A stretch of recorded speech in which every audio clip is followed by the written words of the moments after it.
Hello and welcome to the April 2026 General Conference of the Church of Jesus Christ of Latter-day Saints. Today, we'll hear from Elder Clark G. Gilbert of the Quorum of the 12 Apostles. His talk is titled, Come Home. Let's hear. In Elder Patrick Kieran's remarks of the inadequacies we feel in a new calling, perhaps it was significant that he made reference to a small Clark.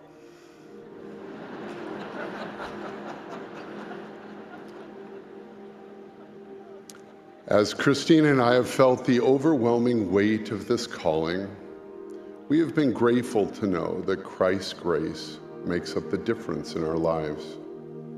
We have been grateful for the prayers and sustaining support of so many. We have also been strengthened by President Dallin H. Oak's first message as an apostle given nearly 42 years ago.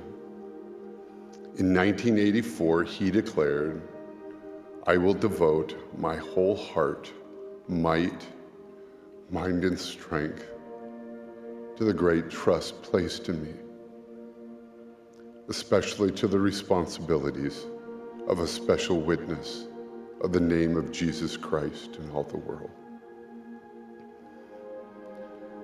Today I echo that same declaration. I pledge my life to be a witness to the name of Jesus Christ. Today I will specifically witness to the names of Redeemer and Repairer as I focus on Christ's invitation for all of us to come home. William Shakespeare's famous words pronounce that missed opportunities can bind our future. There is a tide in the affairs of men which, taken at the flood, leads on to fortune. Omitted, all the voyage of their life is bound in shallows and in miseries. Choices do have consequences, but we know in the gospel of Jesus Christ that when we lose our way spiritually, the Savior still allows us to change. As President Russell M. Nelson taught, because of our covenant with God, He will never tire in His efforts to help us. And we will never exhaust His merciful patience with us. And should we stray, He will help us find our way back. After our first son was born, Christian and I struggled to have more children. We found hope in Minerva Teichert's painting of a pioneer mother entering the valley with her little family, beckoning others to follow behind her. Like that young mother, we were pleading for our future children to gather with our family. Eventually they did come, but our years of hoping and praying for us was difficult. In my weekend assignments as a general authority, I've repeatedly witnessed people finding their way home. It may not always have come quickly, but it happened over and over again. Let me take you on just a few of those ministering visits. I will first speak to those who feel they don't belong. Sister Anglesey had left her home and her faith 30 years earlier. She had long known something was missing in her life, but felt overwhelmed just to walk back into church. She eventually mustered the courage to attend a temple open house. As beautiful as that visit was, Tammy later confided to me, all I could see was an experience I would never have. No ceiling and no endowment. Still prompted by that visit, she dressed for church one Sunday, only to park her car and watch others walk into the building. Overcome with anxiety, she simply drove home, changed her clothes, and wept alone. An inspired bishop later sent her a note inviting her back to church. I met Tammy on a ministering visit just after her temple endowment. She had been away from the church for 30 years.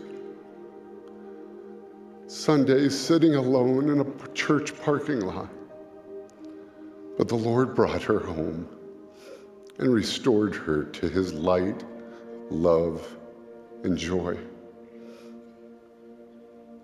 Next, I speak to those who feel they don't measure up. On a ministering visit in San Antonio, Texas, I went to the San Antonio Temple, where we met with missionaries and the Vargas family. Andrea was then serving as a primary president in the church. Her husband, Luis, though not a member, did attend church. The mission president had called me and shared with me that Brother Vargas felt like he wasn't good enough to be baptized, that he couldn't measure up to the other people he saw at church. On the steps of the San Antonio Temple, I said, Brother Vargas, you don't have to be perfect to be in this church. You just have to do your best, and Christ will make up the difference. At the end of the tour, Brother Vargas turned to his wife and said, honey, I think it's time I join this church so I can become a better father and a better husband. He was baptized a month later, and their beautiful family was eventually sealed in that same temple. To those who doubt, Justin and Kenna Valdez moved away from family, so it would be easier for them to walk away from their faith. But the hero of this story was their 8-year-old son, who still wanted to be baptized. Sensing an opening door, a wise stake president scheduled a ministering visit for us to go to their home. I still remember Kenda's squinty look as she stared at me as I walked into the room. But she eventually confided she still had faith in the Savior, and even a testimony of the Book of Mormon. But she faced a few triggering issues that kept her from coming back to church. We promised them that as they anchored in the things they did believe, the Lord would help with the things they didn't. Overcoming their concerns was not an issue of resolving every faith question, but of helping them recognize the Holy Ghost. As President Oakes recently taught, you live in a season in which the adversaries become so effective at disguising truth that if you don't have the Holy Ghost, you will be deceived. Justin and Kenna began to make the changes necessary to come back. 6 months after our visit, Kenna texted me, "Hi, Elder Gilbert. We're ready to be sealed as a family." This is a photo from the day that they were sealed in the Pocatello, Idaho temple. I speak next to those who are trapped in traditions. When I met John Ross, he was not yet a member of the church. His wife, Kailani, had catered a dinner for the stake presidency, and we invited them to join us. John appeared weary of entering a spiritual discussion, but I assured him we would become fast friends. You see, John was a former BYU football star, and I grew up cheering for him.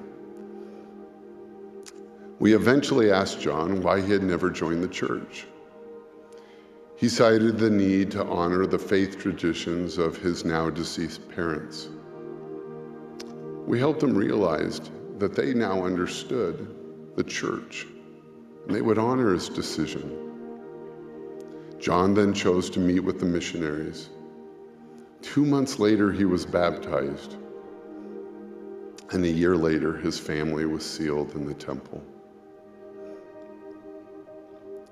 Feelings we don't belong, struggling with doubts, or being limited by traditions are just a few of the reasons we don't immediately answer the call to come home. But even as societal pressures pull people away from their faith, life's deeper questions do not go away. As President Nelson taught, the truth is that it is much more exhausting to seek happiness where you can never find it. President Oakes declared that the journey home starts by re-anchoring on the Savior. Only Jesus Christ can fully restore that light and joy into your life. We all struggle. We need the patience, service, and love from others. To those who are trying to help those they love, hold on to the truth. Keep your covenants. Helping others requires you to stay in your covenants. To those who are struggling to come home, know that it is your Savior who is the one calling you back. In the end, everyone must make their own choices to come home.